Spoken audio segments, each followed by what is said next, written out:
welcome to week 3 of Danza de las Brujas Fantasmas. But first, Twisted Tea. Guys are probably getting to the point where you can tell what time of day it is based on what I'm drinking when I film these, huh? So I just recorded the bass part. That means all the basic tracks are done now. It's time for me to go in and start deciding which mistakes to fix, which mistakes to leave. I want to point something out though. The first one is, in the second verse, I play the C chord for 6 measures, then I play the G chord for 2 measures, and then I go back to the C chord. When I go back to that C chord, I made a mistake with the drum part where I didn't play the boom tap that I would normally play on and 4. What I did when I was recording the bass is I remembered where that happened and didn't play anything, even though throughout the rest of the song, on the verse parts with the C, I play along with that boom tap just to kind of fill it out a little bit. And that created an emptiness in the song where for 2 whole beats, it's just the hi-hat is all you hear, and the rest of the song has something in there. Doesn't have a whole lot, but there's something there. And that emptiness is really an attention getter for the listener. And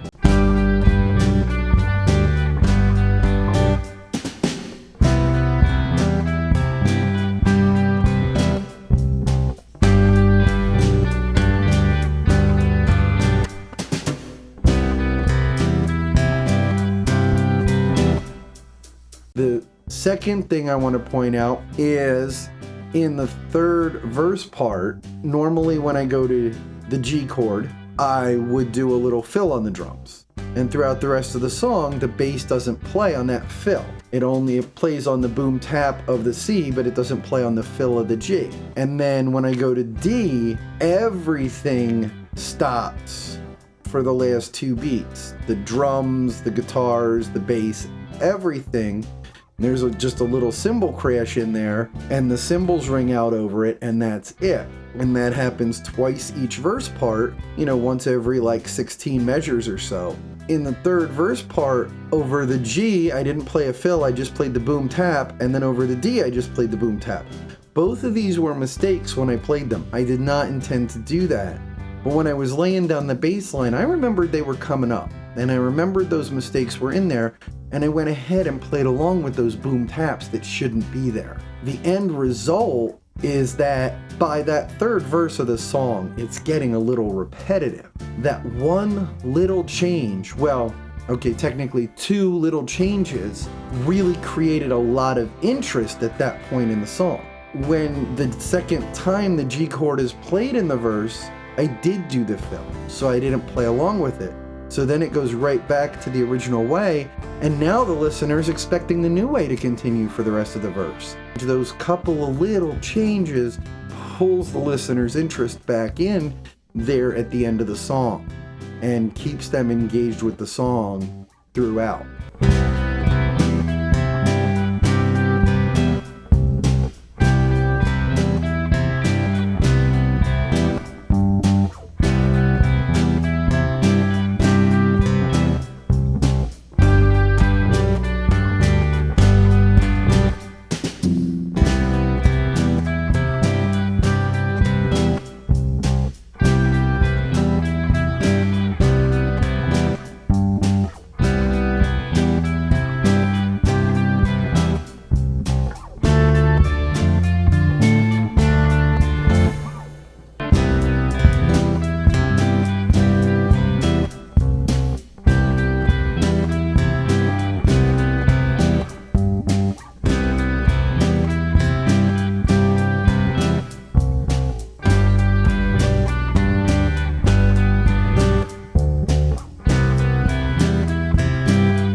I also changed the bass part while I was recording it. Originally, I wasn't playing along with the drums when the guitars weren't playing along with the drums. But as I was recording it, I realized it sounded far too empty to do that.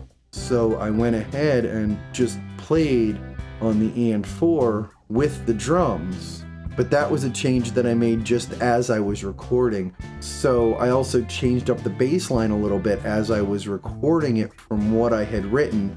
Because originally on C it went root 3 5 5 3, root 3 5 5 3, and that got boring very quickly. So I changed it to go root 3 5 5 3, root 3 5 root 3 5 5, and it goes back and forth like that throughout the whole song, and it just creates a little interest and a little variation to the walking bass line, again, to help keep the listener engaged. Now that all the basic tracks are recorded, it is time for me to decide which mistakes to fix and which mistakes to leave alone, and so we'll start working on doing that to the drum track in the next episode.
Until next time, stay happy, stay healthy, and God bless. Please like the video, subscribe to the channel, ring the bell so I can notify you of future uploads, and check out our Patreon. I'd really appreciate it.